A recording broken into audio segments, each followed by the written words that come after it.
Birthday வந்தது அப்படின்னா உங்களுக்கு வந்து அந்த டேட் அப்போ என்ன ஏஜ் 23 வயசு முடிஞ்சிருச்சு அப்படின்னா 23 வயசு தான் உங்களுக்கு. ஸோ இதுல செக் பண்றப்ப 23rd வயசு வச்சுதான் கணக்கு பண்ணணும். இப்போ உங்களுக்கு வந்து செப்டம்பர் மாசம் பர்த்டே, எனக்கு வந்து பீரியட் டேட்டு ஜனவரி. ஸோ இப்போ எனக்கு 25 வயசு நடந்துட்டு இருக்கு, ஜனவரியில பீரியட் டேட்டு.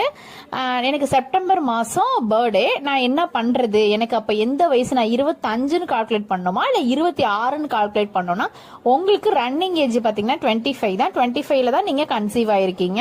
ஸோ 25 முடிய போறப்ப உங்களுக்கு அது பாதி மந்த் உங்களுக்கு வருது. ஸோ உங்களுக்கு 25 தான் ஏஜ். குழந்தை பிறக்கிற டேட்டை கால்குலேட் பண்ண கூடாது. ஸோ கிளியரா இருக்கும்னு நினைக்கிறேன்.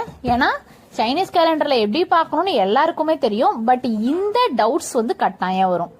அப்புறம் பாத்தீங்கன்னா நம்ம டாப் ஆஃப் தி கார்னர் வருவோம். அதாவது கன்செப்ஷன் மந்த்.